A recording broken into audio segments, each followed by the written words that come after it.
जिथे फक्त आणि फक्त यशाचीच तयारी असते त्याच प्लॅटफॉर्मवर आज तुम्ही आलेला आहात। या व्हिडिओमध्ये आज आपण तुमच्या येणाऱ्या नोंदणी व मुद्रांक विभाग भरती 2025 वर फोकस करून नोंदणी व मुद्रांक विभागाचे जे शिपाई पद आहे त्या पदासंबंधी आवश्यक असणारे सामान्य ज्ञानाचे जीकेचे अति महत्वाचे PYQ प्रश्न अभ्यासणार आहेत। तेही फुल डिटेल मध्ये प्रत्येक प्रश्नाचे मराठीमध्ये विश्लेषण केलेले आहे। कोणते उत्तर बरोबर आहे तर का बरोबर, मग बाकीचे पर्याय चुकीचे आहेत तर का चुकीचे, अशा पद्धतीने आपण डिटेल विश्लेषण केलेलं आहे। त्यामुळे हा व्हिडिओ आणि ही व्हिडिओ सिरीज तुम्हाला हजारो स्पर्धकांपेक्षा वेगळी ठरवेल। बाकीच्यांपेक्षा 100 पावले तुम्ही नेहमीच पुढे असणार मित्रांनो। त्यासाठी तुम्हाला हा व्हिडिओ आणि ही व्हिडिओ सिरीज जास्तीत जास्त वेळा रिवाइज करायची आहे। चला तर वेळ न घालवता सुरुवात करूया आपल्या यशाच्या पुढच्या पायरीकडे। पहा पहिला प्रश्न, भूकंपाची तीव्रता कोणत्या एककात मोजतात? भूकंपाची तीव्रता कशामध्ये मोजतात? रिश्टर मध्ये। ओके, योग्य उत्तर आहे पर्याय क्रमांक 2 रिश्टर। ओके, भूकंपाची तीव्रता त्यालाच काय म्हणतात? Intensity strength. Okay, Richter scale मध्ये। ओके, भूकंपाची तीव्रता कशामध्ये मोजतात? रिश्टर स्केल वर मोजली जाते। ओके, रिश्टर स्केल ही अमेरिकेतील कोणी? Charles. Okay, Charles F Richter यांनी विकसित केली। आणि कधी केली तर ती 1935 मध्ये विकसित केली। ओके, यामध्ये तीव्रता 0 ते 10 दरम्यान मोजली जाते। ओके, 0 ते 10 दरम्यान ही तीव्रता मोजली जाते। आणि भूकंपाची नोंद ज्या यंत्राद्वारे घेतली जाते त्याला काय म्हणतात मित्रांनो? भूकंपाची नोंद घेणारे यंत्र म्हणजेच काय असते ते? सिस्मोग्राफ असते। Okay, seismograph. ओके, किंवा सिस्मोमीटर असं देखील म्हटलं जातं। म्हणून प्रश्नाचं योग्य उत्तर आहे 2 रिश्टर। ओके, आता ऑप्शन मध्ये देखील बघूया। पहा मिलीबार। मिलीबार कशाचं एकक आहे तर हे एक प्रामुख्यानं वायुदाब म्हणजेच ऍटमॉस्फेरिक प्रेशर याचं मोजण्याचं एकक आहे। ओके, त्यानंतर ऑप्शन मध्ये दुसरा काय आहे? मिलीमीटर। मिलीमीटर कशाचं एकक आहे तर लांबी। ओके, लांबी मोजण्याचं एकक काय आहे? मिलीमीटर। ओके, पास्कल कशाचं एकक आहे? पास्कल एकक आहे दाब मोजण्यासाठी जो प्रेशर आहे, प्रेशर मोजण्यासाठी पास्कल एकक वापरलं जातं। ओके, आणि 1 पास्कल म्हणजे किती असतो? 1 पास्कल म्हणजे किती असतो? 1 न्यूटन पर मीटर स्क्वेअर असतो। ओके, हे देखील लक्षात ठेवायचं। आणि मॅग्निट्यूड काय आहे तर मॅग्निट्यूड म्हणजे भूकंपाची एकूण ऊर्जा। ओके, मॅग्निट्यूड म्हणजे भूकंपाची एकूण ऊर्जा, हे लक्षात ठेवा। आता रिश्टर मध्ये आणखीन एक गोष्ट सांगायची आहे मला तुम्हाला। रिश्टर स्केलवर काय असते? 2.0 पेक्षा कमी म्हणजे कसा असतो? सूक्ष्म असतो, तो मानवात जाणवत नाही। ओके, 2.0 पेक्षा जो कमी भूकंप असतो तो मानवात जाणवत नाही। ओके, त्यानंतर जो 4.0 आणि 4.9 असतो तो सौम्य कंपन असतात। ओके, सौम्य कंपन। त्यानंतर 6.0 ते 6.9 ही तीव्र कंपनी असतात, हे लक्षात ठेवा। तीव्र कंपनी आणि 7.0 पेक्षा जी जास्त असतात ती विध्वंसक असतात, म्हणजे ती पूर्णपणे विध्वंसक असतात, हे लक्षात ठेवा मित्रांनो। हा प्रश्न घेण्याचं कारण म्हणजे आताच भूकंप बऱ्याच ठिकाणी झालेला आहे, त्यामुळे आपण काय करतोय? जे करंट रिलेटेड क्वेश्चन्स आहेत ते घेण्याचा प्रयत्न करतो, हे लक्षात ठेवा। ओके, जे IBPS आहे ते काय करतं की जे रिलेटेड म्हणजे आता जे सध्या चालू आहे त्या मधूनच करंट रिलेटेडचा गाभा घेता आणि ते जीकेच्या माध्यमातून ते प्रश्न विचारतं, हे लक्षात ठेवा। त्यानंतर पुढे पाहूया। डॅश या इटालियन शास्त्रज्ञाने दुर्बिणीचा शोध लावला। पहा, दुर्बिणीचा शोध तो लावलेला आहे गॅलिलिओ यांनी। योग्य उत्तर पर्याय क्रमांक 3 गॅलिलिओ। मित्रांनो, यापूर्वी आपण जो तुमचा मुद्रांक विभाग आहे त्या मुद्रांक विभागाशी संबंधित ओके जे महत्वाचे क्वेश्चन्स आहेत त्यावर एक डिटेल व्हिडिओ बनवलाय, तो तुम्हाला या कोपऱ्यामध्ये जे आय बटन आहे तिथे भेटेल. आणि यासोबतच आपण इंग्लिश ग्रामरची देखील प्लेलिस्ट सुरू केलेली आहे. कालच आपण त्यामधील पहिला व्हिडिओ टाकलेला आहे. जर तो व्हिडिओ तुम्ही पाहिला नसेल त्याची लिंक देखील मी आय बटनवर दिलेली आहे आणि या दोन्ही व्हिडिओची लिंक मी डिस्क्रिप्शन बॉक्समध्ये देखील देतो. तिथे जाऊन हे दोन्ही व्हिडिओ पहा. एक्झाम ओरिएंटेड आहेत, परीक्षेमध्ये फायदा होणार आहे. तुम्ही फक्त इंग्लिश ग्रामरचा जर आपण जी दिलेली सिरीज चालू केली ती जर व्यवस्थित रेग्युलर कंटिन्यू केली तर तुम्हाला दुसरा इंग्लिश ग्रामरचा स्टडी देखील करायची गरज नाही. हे मी कॉन्फिडन्सली सांगतो. पूर्ण प्रश्न डिटेल मी तिथे घेते. ओके. त्यानंतर पहा गॅलिलिओ. गॅलिलिओ काय तर गॅलिली हे इटालियन शास्त्रज्ञ होते ते ज्यांनी खगोलशास्त्रात अनेक महत्वाचे शोध लावले होते. ओके. आणि त्यांनी काय केलं होतं तर 1610 मध्ये खगोलशास्त्रीय दुर्बिणीचा शोध लावला होता. ओके. आणि या दुर्बिणीच्या सहाय्याने गॅलिलिओनी चंद्रावर पर्वत, गुरु ग्रहाचे उपग्रह आणि इतर अनेक खगोलशास्त्रीय घटके शोधली होती. हे महत्वाचे पॉइंट आहेत. आणि त्यांच्या या शोधामुळे खगोलशास्त्राची दिशा बदलली आणि सौरमालेच्या संरचनेविषयी नवे ज्ञान प्राप्त झालं होतं. ओके. त्यानंतर ऑप्शन मध्ये देखील पाहूया. पहा जॉन केपलर. जॉन केपलर हे प्रसिद्ध खगोलशास्त्रज्ञ होते. ओके. त्यांनी ग्रहांच्या ज्या हालचाली आहेत, ग्रहांच्या हालचालींचे जे नियम आहेत ते नियम कोणी शोधले जर तुम्हाला विचारलं तर ते जॉन केपलर यांनी शोधले. हे लक्षात ठेवा. त्यांनाच काय म्हणतात, त्यांनाच बोलतात केपलरचे नियम. बरोबर, त्यांनाच केपलरचे नियम बोलतात. हे लक्षात ठेवा. ओके. त्यानंतर कोपर्निकस काय आहेत. कोपर्निकस हे निकोलस कोपर्निकस हे खगोलशास्त्रज्ञ आहेत. त्यांनी सौर केंद्रित सिद्धांत मांडला होता. ओके. सौर केंद्रित सिद्धांत मांडला होता. म्हणजेच काहीतरी काय म्हटलं तर सूर्य मेन आहे सौरमालेचा. ओके.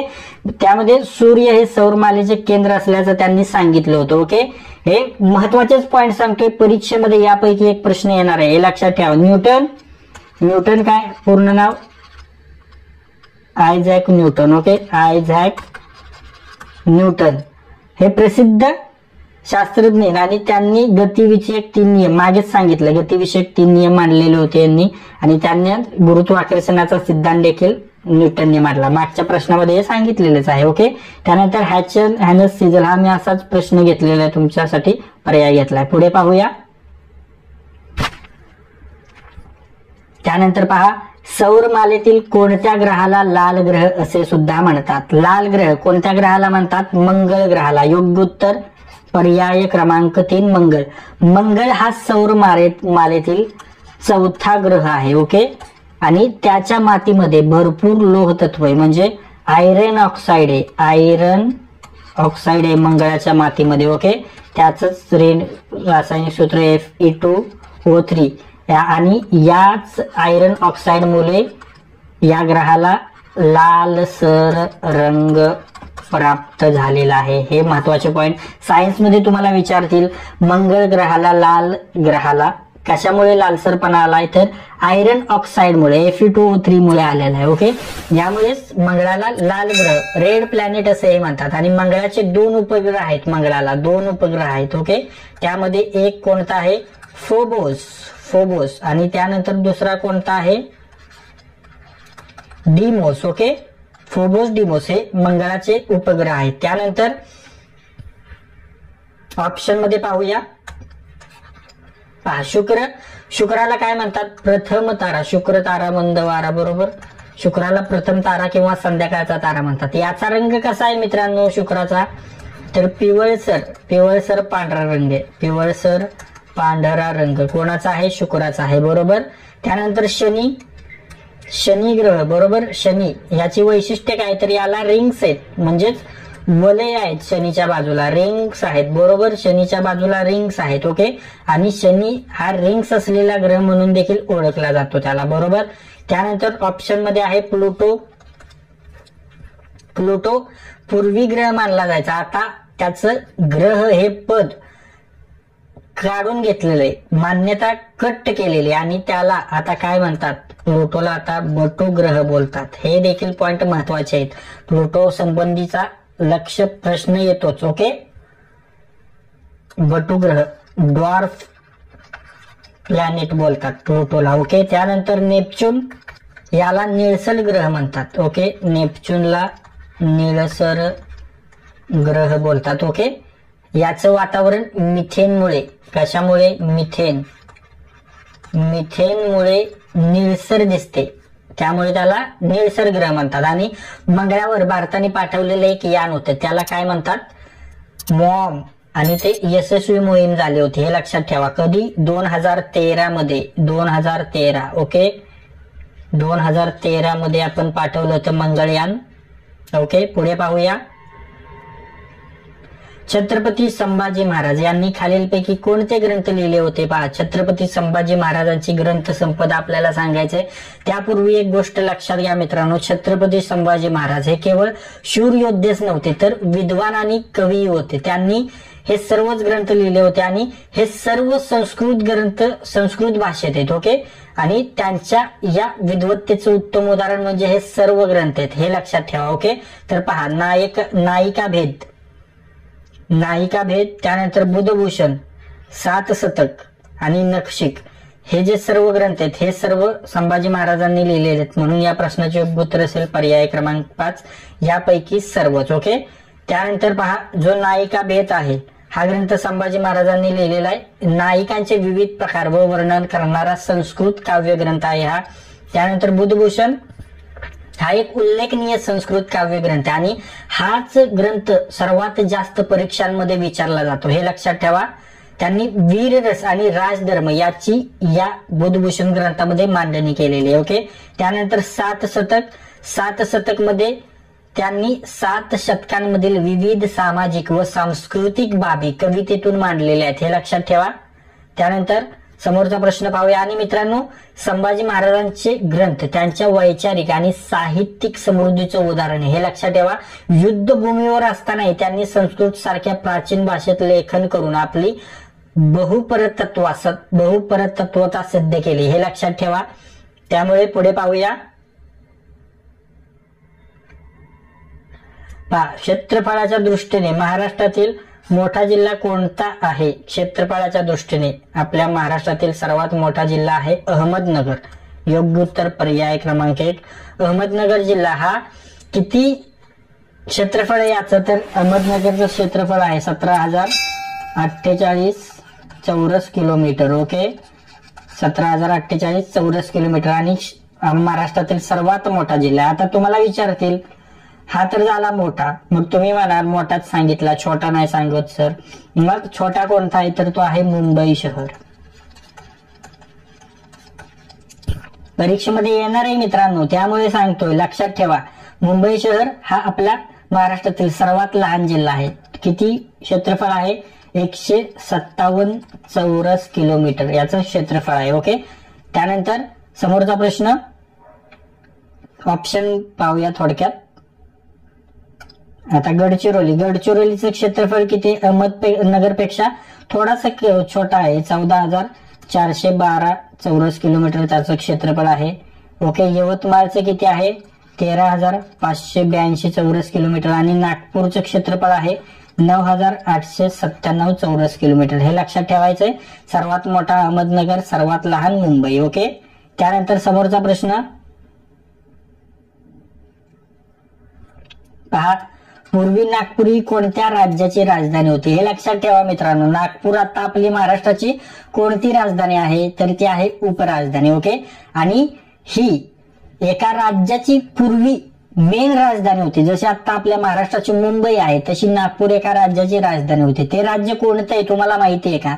चला तुम्ही सांगा कमेंट बॉक्स मध्ये, ते राज्य कोणतं आहे. ओके, पहा, तर ते राज्य आहे मध्य प्रदेश. योग्य उत्तर पर्याय क्रमांक 2 मध्य प्रदेश. ओके, नागपूर ही 1960 पर्यंत मित्रांनो मध्य प्रदेशची राजधानी होती, हे लक्षात ठेवा.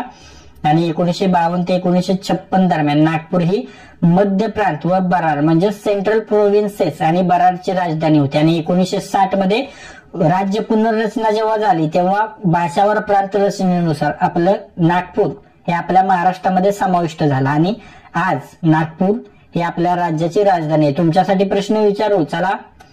आपल्या विधिमंडळाचं कोणतं अधिवेशन नागपूरमध्ये भरतं?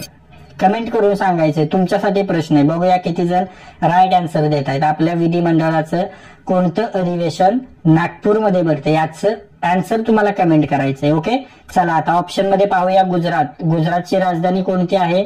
तर ती आहे गांधीनगर. गांधीनगर बसवलेली सिटी आहे, हे लक्षात ठेवा.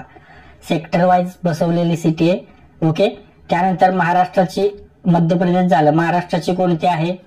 आपल्या महाराष्ट्राची आहे मुंबई. ओके, त्यानंतर आंध्र प्रदेश. आंध्र प्रदेशची राजधानी कोणती आहे? तर पूर्वी होती हैदराबाद. ओके, आता हैदराबादचं विभाजन झालं आणि त्यानंतर हैदराबादची राजधानी आहे अमरावती. आणि ही अमरावती फुल डेव्हलप सिटी करायची होती अख्ख्या भारतामध्ये. म्हणजे सर्व जिथे काय असेल ते सर्व इलेक्ट्रिसिटी वगैरे सर्व जे आहे ते सौर ऊर्जेवर चालणार होतं. या पद्धतीचं ते ड्रीम होतं. पण हा ड्रीम प्रोजेक्ट आहे जो चंद्रबाबू नायडूंचा, तो आता कोलॅप्स झालेला आहे. आता बघूया त्याला उभारी भेटते का. ओके, त्यानंतर छत्तीसगडची राजधानी कोणती आहे? तर ती आहे रायपूर. ओके, छत्तीसगडची राजधानी आहे रायपूर. नागपूरमध्ये महाराष्ट्राचं विधिमंडळाचं कोणतं अधिवेशन भरतं? तुम्ही राईट आन्सर सांगितलं असणार. चला मी सांगतो. तर हिवाळी अधिवेशन तिथं भरतं. ओके, नागपूर कोणत्या भागात आहे? तर नागपूर आहे आपल्या विदर्भामध्ये. ओके, आणि नागपूर करार कधी झाला होता? 1953 मध्ये झाला होता आणि याद्वारे उपराजधानीचा दर्जा आपल्या नागपूरला दिला होता. त्यानंतर पुढे पाहूया मित्रांनो. सर्वच प्रश्न परीक्षेच्या दृष्टीने महत्वाचे आहेत. ओके, त्यामुळे जर व्हिडिओ आवडला असेल तुम्हाला तरच लाईक करा, अदरवाईज लाईक करू नका. आणि जे जे मी तुम्हाला क्वेश्चन्स विचारतोय त्याचं आन्सर कमेंट बॉक्स मध्ये नक्की सांगा. आणि हा व्हिडिओ तुम्हाला कसा वाटतोय, जर आवडला असेल तर सर्वांनी एक येस म्हणून मेसेज कमेंट बॉक्स मध्ये टाका. आवडलाय का? तर येस, हो. जर दुसऱ्या कमेंट तुम्हाला जमत नसतील तर येस कमेंट तरी नक्कीच कमेंट बॉक्स मध्ये सांगा. आणि आवडला नसेल तरी नो केलं तरी चालेल. No doubt, no option, no काय वाटणार नाही. ओके, पहा. आंबाघाट हा कोणत्या मार्गावर लागतो? आंबाघाट कोल्हापूर रत्नागिरी या मार्गावर लागतो. ओके, योग्य उत्तर पर्याय क्रमांक 1 कोल्हापूर रत्नागिरी. ओके, आंबाघाट हा सह्याद्रीच्या रांगेतला प्रसिद्ध घाट आहे जो कोल्हापूर व रत्नागिरी या 2 जिल्ह्यांना जोडतो आणि पर्यावरणीय दृष्टिकोनातून अत्यंत निसर्गरम्य हा घाट. ओके, आणि या घाटात आंबागाव असल्यामुळे याचं नाव आंबाघाट ठेवलेले. आणि कोकण आणि पश्चिम महाराष्ट्र यांना जोडणारा एक महत्वाचा घाट आहे. ओके, त्यानंतर ऑप्शन मध्ये देखील सांगतो. मुंबई नाशिक कोणता घाट आहे? थळघाट. हो मित्रांनो, एक तुम्हाला सांगतो, आपल्याला घाट तोंडपाठ तुम्ही करण्यासाठी आपण एक ट्रिक देखील बनवलेली, ती तुम्हाला आपल्या स्मार्ट एक्झाम युट्यूब चॅनलवर एमपीएससी ट्रिक्स हा एक प्लेलिस्ट आहे आणि या प्लेलिस्ट मध्ये सर्व ट्रिक्स तुम्हाला भेटून जातील. ओके, आता त्यामध्येच एक तुम्हाला सांगतो. थबो ताव कुवा फोआ, ही ठीक आहे. आता पहा, थळघाट कोणाकोणाला जोडतो? म्हणजे तुम्हाला विचारतात की नॉर्थ टू साऊथ म्हणजे उत्तरेकडून दक्षिणेकडे किंवा दक्षिणेकडून उत्तरेकडे घाटांचा योग्य क्रम लावा, तेव्हा तुम्हाला हा उपयोगी पडणार आहे. पहा, थळघाट आहे, त्यानंतर आहे बोरघाट. ओके, थळघाट कुणाकुणाला मुंबई नाशिकला जोडतो. जो बोरघाट आहे तो मुंबई पुण्याला जोडतो. ओके, मुंबई पुणे बोरघाट जोडतो. त्यानंतर ताव तामिनी घाट आहे, तामिनी महाड आणि पुण्याला जोडतो. ओके, त्यानंतर आहे वरंदा, हा देखील पुणे आणि कोकणात जाणारा घाट आहे. ओके, भोर पासून हा जोडतो. त्यानंतर आहे कुंभारली घाट आहे कराड चिपळूण. आंबा घाट आहे कोल्हापूर रत्नागिरी. ओके, त्यानंतर फोंडा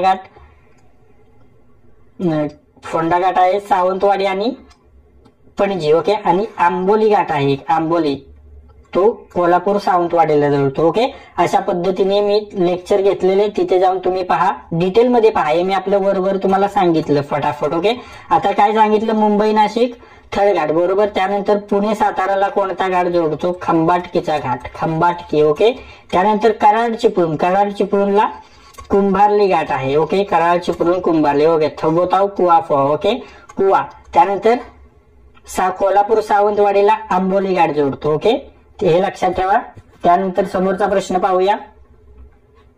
मध्ये आलो, इतिहासाचे देखील काही महत्वाचे क्वेश्चन पाहूया आणि त्यातलाच महत्वाचा आहे 1857चा उठाव. ओके, क्रांतिकारकांनी 12 मे 1857 रोजी कोणाला दिल्लीचा बादशाह घोषित केलं, तर ते आहेत बहादूर शाह जफर. ओके, योग्य उत्तर आहे पर्याय क्रमांक 4 बहादूर शाह जफर. ओके, 1857च्या स्वातंत्र्य युद्धात दिल्लीतील बंडखोर शिपायांनी 12 मे 1857 रोजी बहादूर शाह दुसरा यास पुन्हा दिल्लीचा बादशाह म्हणून घोषित केलं होतं. तो मुघल घराण्याचा शेवटचा सम्राट होता, हे लक्षात ठेवायचं आहे. आणि ब्रिटिश ईस्ट इंडिया कंपनी विरोधात उठलेल्या या लढ्याचे नेतृत्व केवळ स्थानिक क्रांतिकारकांनी केलं नाही, तर बहादूर शहाला प्रतिकात्मक सम्राट मानून त्यांनी ते केलं होतं, हे लक्षात ठेवा. ओके, त्यानंतर 24 सप्टेंबर 1857 मध्ये पहा, 24 सप्टेंबर 1857 रोजी विल्यम हडसन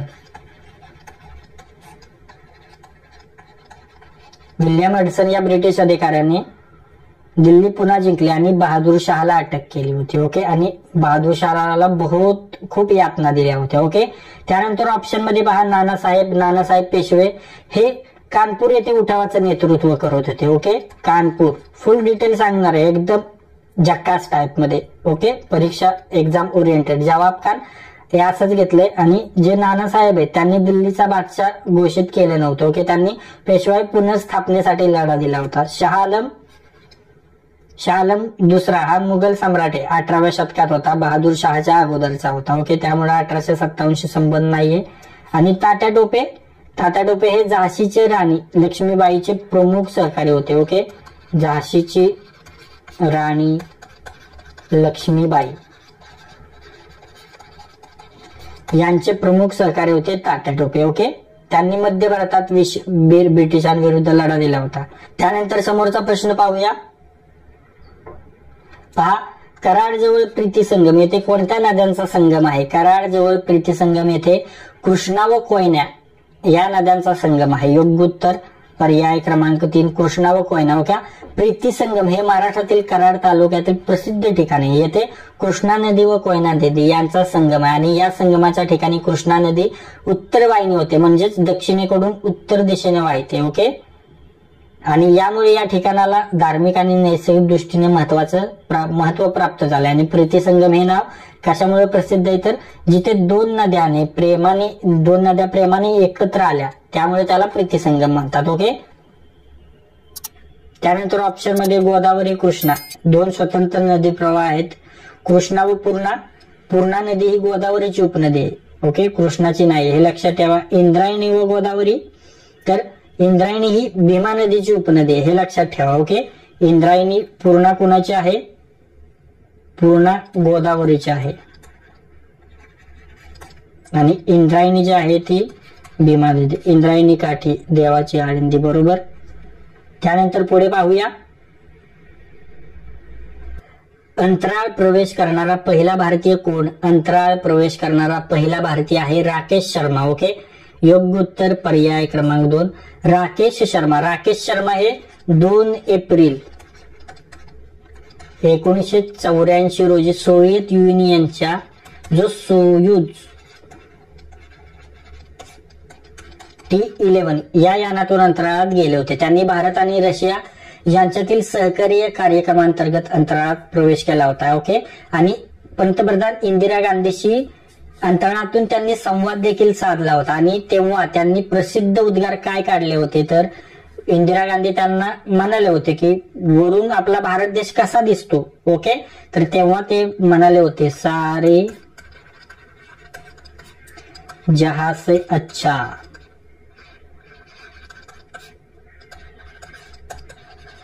हिंदुस्तान हमारा,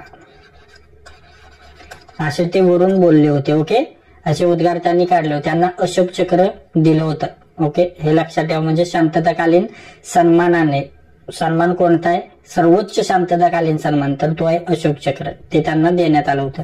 तर ऑप्शन मध्ये कल्पना चावला पहिली भारतीय महिला अंतराळवीर आहे. ओके, त्यानंतर समीर शर्मा असंच नाव घेतलंय तुम्हाला कन्फ्युजनसाठी. नील आर्मस्ट्रॉंग. ओके, तर पहिले पाऊल चंद्रावर कोणी टाकले? पहिले चंद्रावर पाऊल कोणी टाकले तर ते नील आर्मस्ट्रॉंग यांनी टाकले. ओके, अमेरिकन अंतराळवीर आहेत. आणि सुनीता विल्यम्स हा देखील प्रश्न मी का घेतलाय मित्रांनो, कारण आत्ताच सुनीता विल्यम्स अंतराळातून पृथ्वीवर आल्यात आणि त्यांच्या रिलेटेड अंतराळाशी रिलेटेड प्रश्न असावा म्हणून हा प्रश्न मी इथे घेतलाय. हे लक्षात ठेवा. म्हणजे पहा किती एकदम क्वालिटी लेवलचे प्रश्न तुमच्या समोर आहेत.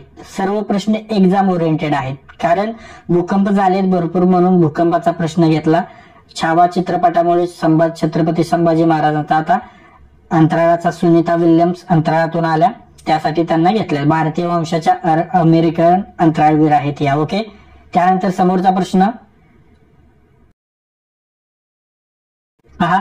ईस्ट इंडिया कंपनी आणि सिराजुद्दौला यांच्यातील प्लासीची लढाई कधी झाली होती?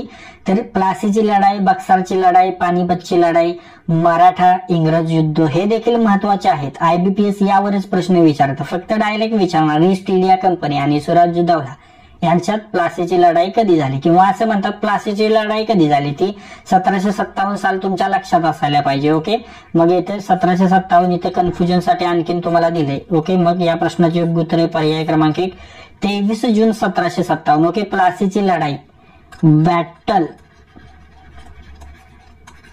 Battle of Plassey he British east India company आणि बंगालचा नवाब सिराजुद्दौला यांच्यात 23 जून 1757 रोजी झाली. आणि या लढ्यात रॉबर्ट क्लाइव्ह, कोणी या नेतृत्व केलं होतं इंग्रजांचं? Robert Clive. आणि इथूनच रॉबर्ट क्लाइव्हची हवा झाली. ओके, रॉबर्ट क्लाइव्हच्या नेतृत्वाखाली ब्रिटिशांनी विजय मिळवला होता या युद्धामध्ये. ओके, आणि फ्रेंचांनी नवाबाला मदत केली होती हे देखील लक्षात ठेवायचं आहे. पण नवाबाचा जो सेनापती मीर जाफर याने फितुरी केली होती, बरोबर आहे का? फितुरी केली होती मीर जाफरच्या गद्दारीमुळे नवाबाचा पराभव झाला होता हे लक्षात ठेवा. आणि हीच लढाई मित्रांनो भारतातील ब्रिटिश सत्तेची सुरुवात मानली जाते. प्लासीची लढाईनेच ब्रिटिशांचा भारतात पाया रोवला गेला हे लक्षात ठेवा. या विजयामुळे बंगाल प्रांत ब्रिटिशांच्या ताब्यात आला आणि 190 वर्षे म्हणजे 15 ऑगस्ट 1947 पर्यंत ब्रिटिश राज्य भारतात होतं. ब्रिटिश. ओके, हे लक्षात ठेवायचं. त्यानंतर पुढे पाहूया.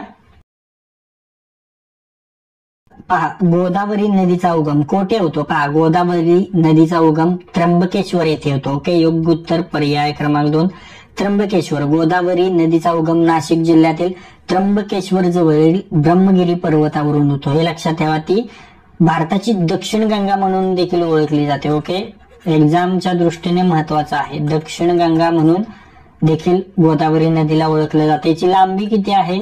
लांबी तर भारतातील लांबी आहे 1465 किलोमीटर. ओके, आणि महाराष्ट्रातील लांबी किती आहे?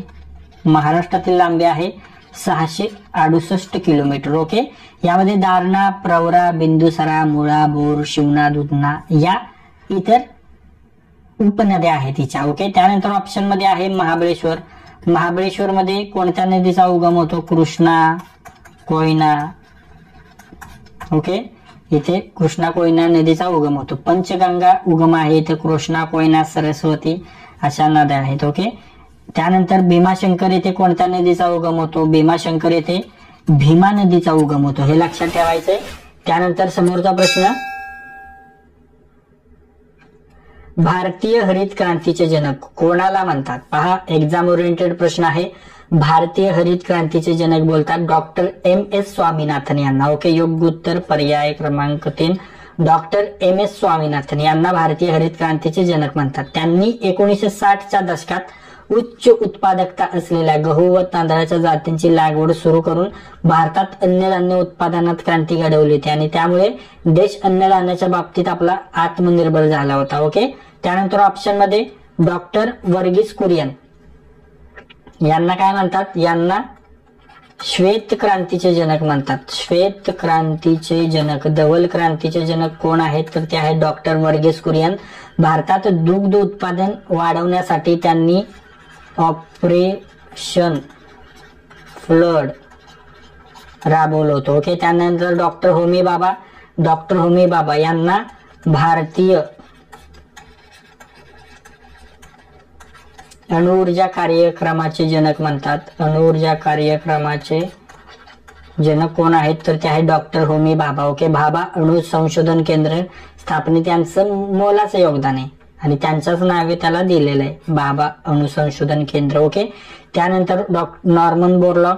नॉर्मन बोरलॉग हे जागतिक, आता एम एस स्वामीनाथन तर झाले भारतीय हरित क्रांतीचे जनक, पण जागतिक हरित क्रांतीचे जनक कोण आहेत असं जर तुम्हाला विचारलं तर तुम्हाला सांगता आले पाहिजे की जागतिक हरित क्रांतीचे जनक आहेत डॉक्टर नॉर्मन बोरलॉग. ओके, आणि डॉक्टर विक्रम साराभाई. डॉक्टर विक्रम साराभाई हे आपल्या भारतीय अवकाश कार्यक्रमाचे जनक आहेत. भारतीय अवकाश कार्यक्रमाचे जनक कोण आहेत तर ते आहेत डॉक्टर विक्रम साराभाई. त्यांचं इस्रोच्या स्थापनेत मोलाचं श्रेय आहे. ओके, त्यानंतर पुढे पाहूया. शून्याचा शोध कोणी लावला? 4 पर्याय तुमच्याजवळ.